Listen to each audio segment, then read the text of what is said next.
They did not know that I had this challenge of, maybe sleeping 3.5, 4 hours a night,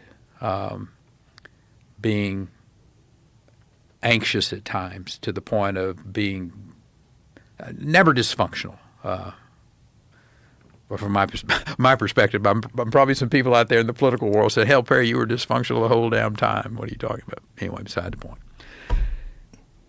I had the treatment. I had the brain scan going in. I had the brain scan a week later, and I had the brain scan at 6 months. The first brain scan, they said, "Look, your brain looks pretty good for a 73-year-old guy." He said, you're actually in pretty good shape. You don't have a lot of atrophy. You got some mild atrophy, but your brain looks pretty good.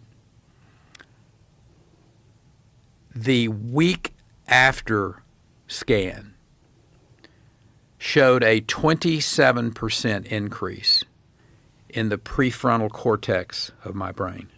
That's where your focus, your concentration, your emotions reside. Had a 27% increase in that prefrontal cortex activity.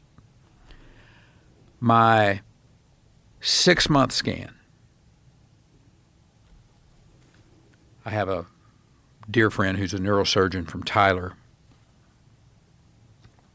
Dr. Charlie Gordon, who is a 40-plus year neurosurgeon, spine expert, looked at lots of brain scans.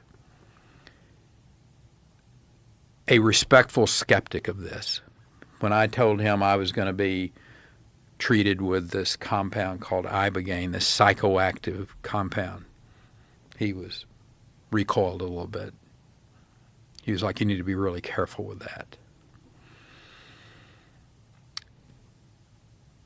He has now gone from being respectful skeptic to looking at the data from the clinical trial that was done at Stanford, talking to a fairly good number of the veterans that went through that trial, talking to Dr. Williams, talking to other specialists at Stanford, and he has gone from respectful skeptic to a full-on believer in this medicine.